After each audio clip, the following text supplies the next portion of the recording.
Assalamualaikum warahmatullahi wabarakatuh.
Limpahkan kepada junjungan kita Nabi Muhammad Sallallahu Alaihi Wasallam beserta keluarganya, para sahabatnya, para umatnya hingga akhir zaman. Allahumma amin.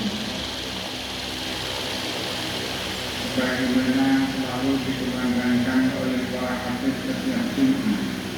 Untuk itu pada kesempatan ini pula saya mengajak kepada diri saya pribadi dan kepada para jemaah pada umumnya untuk senantiasa dari hari ke hari, minggu dan minggu untuk meningkatkan iman dan takwa kita kepada Allah Subhanahu wa Ta'ala dengan sebenar-benar takwa. Apalagi pada bulan ini kita sudah memasuki bulan Ramadan, adalah momentum bagi kita untuk senantiasa meningkatkan iman dan takwa kita kepada Allah Subhanahu wa Ta'ala. Demikian juga dengan menyadari diri kita bahwa kita melaksanakan satu ibadah itu sebenarnya tujuannya untuk apa. Hendaklah kita juga tahu, karena orang yang tidak tahu tujuan maka akan hambar apa yang dia lakukan atau tidak jelas apa yang dia lakukan. Untuk itu para ulama menyimpulkan bahwa tujuan daripada ibadah itu adalah untuk mendekatkan diri kepada Allah agar menjadi orang yang bertakwa dan senantiasa bersyukur kepada Allah atas nikmat yang telah diberikan kepadanya. Yang tujuannya adalah untuk mencapai kepada Allah atau makrifat kepada Allah. Itu adalah salah satu thariqah atau jalan untuk mencapai makrifat kepada Allah. Salah satunya adalah dengan ibadah. Sehingga ketika melakukan suatu ibadah maka dia tidak akan menghitung pahalanya berapa, tidak akan menghitung jumlah nanti kira-kira pahalanya kalau dikalikan dengan kalkulator sekian dan sekian, itu tidak akan dihitung sama sekali. Tujuannya adalah hanya Allah. Ini makrifat bahkan bertemu Allah. Bahkan dia juga tidak mengharapkan surga, tapi hanya ingin bertemu Allah saja. Bahkan seandainya dia pun besok di neraka, tidak masalah. Yang penting bisa bersama Allah. Itulah benar-benar daripada hamba yang ingin melakukan bukan tempatnya. Maka salah satu atau jalan daripada thariqah misalnya juga melaksanakan ibadah puasa ini. Melaksanakan ibadah puasa juga tidak setengah-setengah. Harus betul-betul dijiwai dari hati yang paling dalam. Sebab itu para ulama membedakan kualitas daripada ibadah siam pada tiga tingkatan. Yang pertama adalah siam atau puasanya orang biasa. Puasanya orang biasa itu bagaimana? Puasanya yang umat Islam pada umumnya.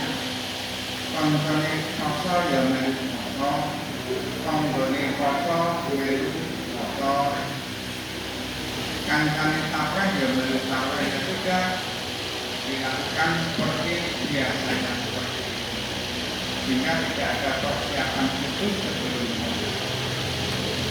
Lalu yang kedua, tingkatan puasa adalah yang ada yang disebut siamul puas atau puasanya orang yang khusus.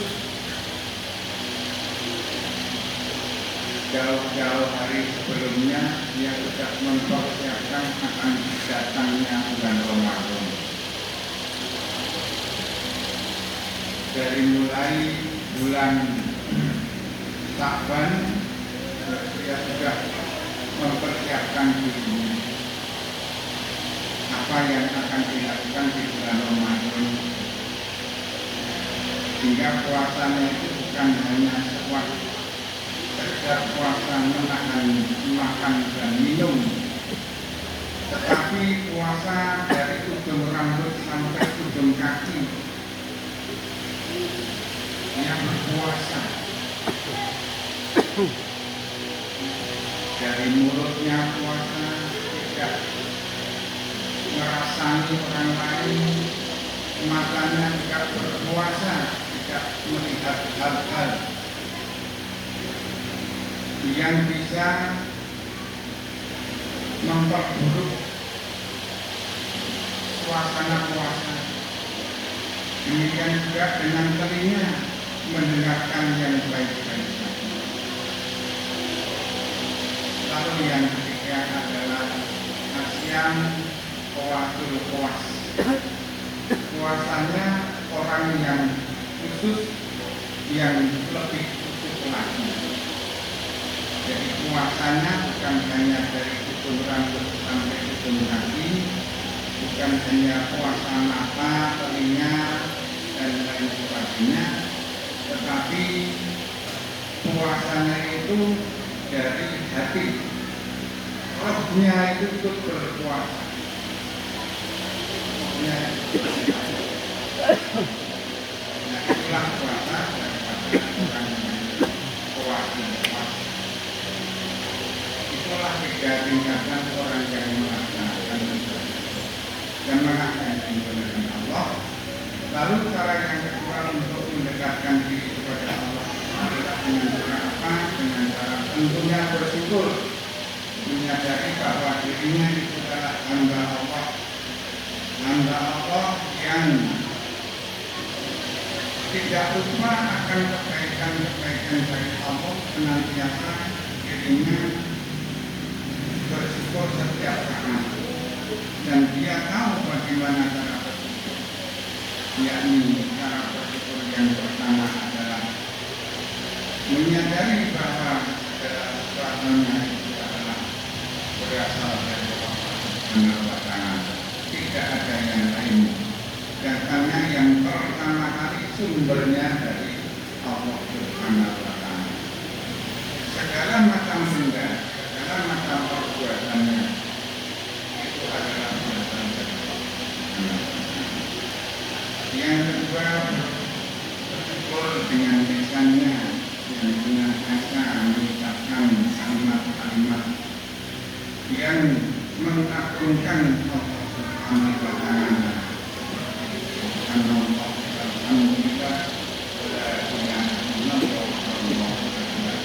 Lalu yang ketiga adalah bersyukur dengan perbuatan.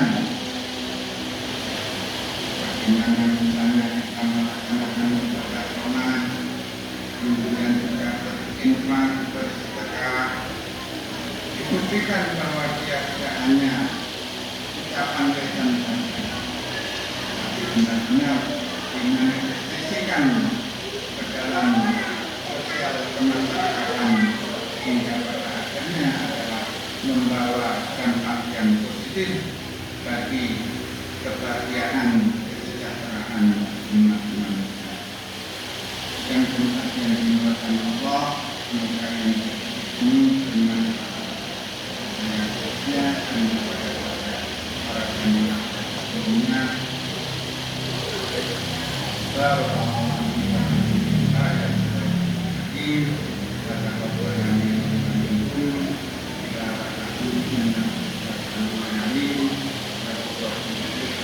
Amin.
innallaha wa malaikatahu yusholluna 'alan nabi ya ayyuhalladzina amanu shallu 'alaihi wa sallimu taslima bi rahmatika ya arhamar rahimin.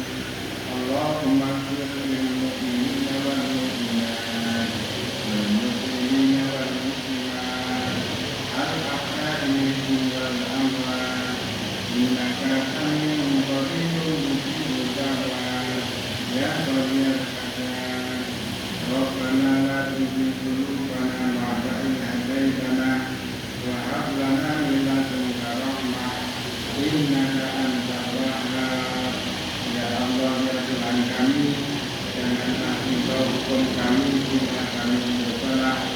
Ya Allah, ya Tuhan kami, janganlah Engkau menentukan kepada kami sepanjang kami tidak bisa memikulnya. Rabbana atina fid dunya hasanah wa fil akhirati hasanah wa qina adzabannar. Subhana